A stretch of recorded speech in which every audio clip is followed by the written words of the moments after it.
Hi, I'm Chelsea. I'm an AP Calc and I'm going to be helping y'all with transformations. Transformations change the graph depending on adding, subtracting, multiplying, or dividing functions from the equation. And there are four main types of transformations. There's translations, dilations, reflections, and rotations. Today we're going to be focusing on translations. Translations are when you change the constant of the function to add or subtract it, and there are two types of transformations that can happen from this, either vertically or horizontally. As you can see from the function, this would be the original, but when you shift it up or down or vertically, you would add to the outside of the function. So instead of doing something directly to f, you would just add it. But if you're doing it to the left or the right or horizontally, you would have to add it inside the parentheses with the x. When you're showing the difference between the preimage and the image on your sheet, you would start with the preimage being just x and y in the parentheses, and then for after the translation or after you move it vertically or horizontally, you would do x apostrophe and y apostrophe to tell the difference between the two. And then for your coordinate notation, you would do x plus a and y plus b. Let's do some examples on paper now. Okay, we're gonna start with drawing the function to visualize where we are. So you're going 5 units up and then 2 units to the left. So I started off with dotting the 5 units up. So you count 1, 2, 3, 4, 5, and I did that for all the points. So those are the solid dots. And then for each point, I moved them to the side, and those are the open dots. After that, you're gonna connect from the final translation. And there you go. It looks about the same. I mean, obviously my drawing skills are not great, but it's translated up 5 and 2 to the left, and it's still the same shape. For the preimage points, you're just gonna see where each point is on the graph.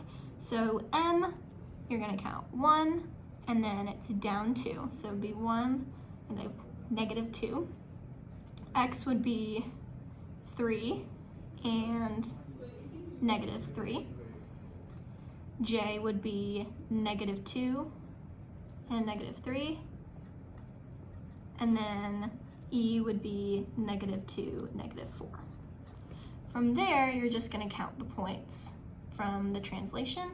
So M apostrophe would be this point, so it would be negative 1, 3.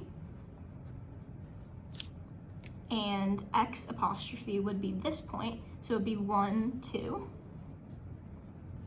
J would be this point, so it would be 1, 2, 3, 4, negative 4 and 2. And E would be this point, so it would be negative 4, 1. And there you go.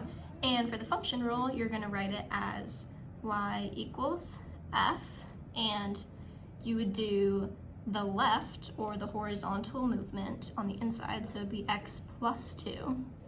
And then the vertical on the outside of the function, so it would be plus 5. Perfect.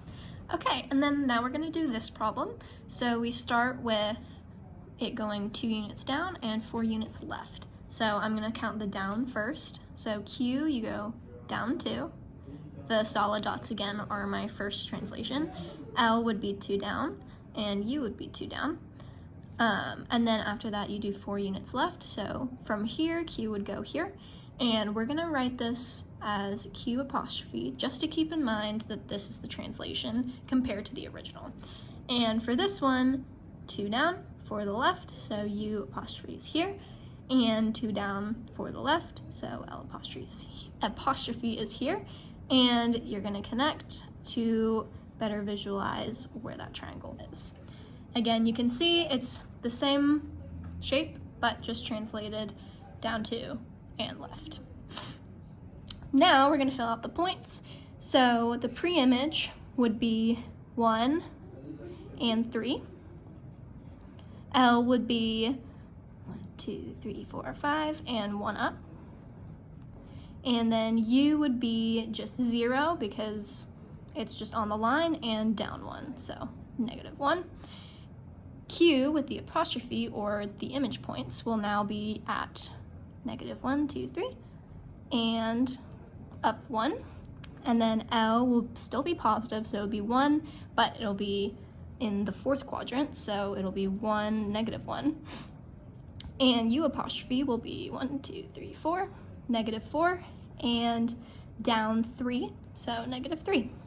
And then for this one, you're gonna do y equals f, and then x, you would do +4. And if this was not said before, if you add a plus on the inside, that would mean that it would go left. So plus can be translated to left, and then minus on the inside would translate to right. And then on the outside, you would do -2. And so on the outside function, you would do negative, and that would make it down. And plus would be up. Thank you for watching. We're going to do other transformation videos in the future, so make sure to stay tuned. See y'all!